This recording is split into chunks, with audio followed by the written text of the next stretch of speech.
Hey, do you like to DIY on a budget? You're gonna love today's projects. I'm gonna take some Dollar Tree pumpkins. I think this one came from the dollar store. It might have came from Dollarama in Canada here.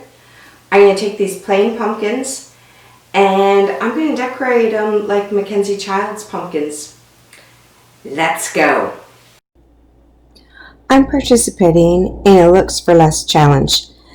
I took a high-end decor piece and make it for less moolah. I found this pumpkin on Mackenzie Childs' website and I'm going to try to make it for $5 using Dollar Tree pumpkins. It didn't turn out as good as I hoped it would, but hey, the original was $375 and mine was less than $5.